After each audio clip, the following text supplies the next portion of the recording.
Dear student अस्सलाम वालेकुम। I hope you are fine today. आज का जो अपना लेक्चर है मैथमेटिक्स के बारे के अंदर है और मैथमेटिक्स में हमने प्योर अलजेब्रा का एक क्वेश्चन दिया हुआ है और स्टेटमेंट आपके सामने बोर्ड पर लिखी हुई है, आपसे देख सकते हैं।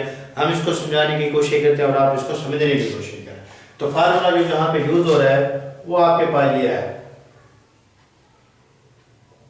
a plus b a negative पे और is equal to a square negative b square. तो ये फार्मूला आपके सामने रिटन किया हुआ है हमने बोर्ड पर, इसी को हमने यूज करके इस क्वेश्चन को सॉल्व करना। तो आप इसमें देख सकते हैं कि वैल्यू दोनों सेम होने चाहिए, एक में पॉजिटिव है और एक में नेगेटिव है। तो फिर हम इसको लिखेंगे। तो यहाँ पे अगर आप स्टेटमेंट को देखें तो ये आपके पास पहली जो बात मैं राइट कर रहा हूँ, ये एक जैसी वैल्यू और अपोजिट साइन के साथ मैं क्लोज कर रहा हूँ।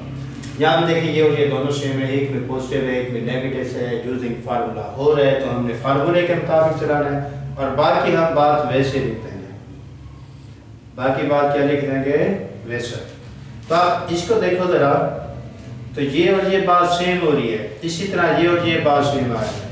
तो एक में पॉजिटिव है और एक में नेगेटिव है, तो बिल्कुल सेम आपके पास फार्मूला यूज हो रहा है। तो हम क्या करेंगे, फार्मूले को यूज करेंगे और इस क्वेश्चन को आगे की तरफ लेकर चलेंगे। तो ये आपके पास, तो इसी तरीके से आगे वाली जो बात है उसको हम वैसे लिख देंगे x की 2 प्लस y की 2। तो फार्मूले को यूज करते हैं, यहाँ पे इसको कैंसिल करते हैं और आप मजीद जो आगे बात बच जाती है वो हम लिखते हैं। यहाँ से x आ जाएगा, यहाँ पे y आ जाएगा और आगे आ जाएगा x प्लस y और साथ में x square plus y square. Okay, तो इसको देखें तो ये भी फार्मूला यूज हो रहा है, हमने इसको यहाँ पे कंबाइन कर दिया है।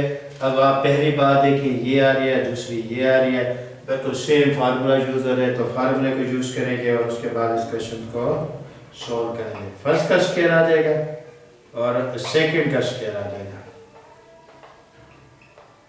ओके, तो इसके बाद देखें तो x square negative y square और यहाँ पे x square plus y square. तो ये फिर अगेन फार्मूला आ रहा है, ये दोनों सेम आ रहे हैं, एक में पॉजिटिव है और एक में नेगेटिव है। तो वैल्यू सेम होनी चाहिए, बेसिक स्क्वायर है लेकिन वैल्यू सेम होनी चाहिए। तो यूजिंग फार्मूला हमारे पास ये 4 आ जाएगा, इसी तरह ये नेगेटिव 4 आ जाएगा। तो ये आपका सोल्यूशन हुआ। तो अगर आपको ये वीडियो अच्छी लगी हो, फॉर्मेटिव हो, आपके फ़ायदे के लिए हो, तो चैनल का नाम मैथमेटिक्स लेक्चर पाके इसको सब्सक्राइब जरूर कीजिएगा ताकि नेक्स्ट वीडियो आप तक पहुँच सके। थैंक यू, अल्लाह हाफ़िज़।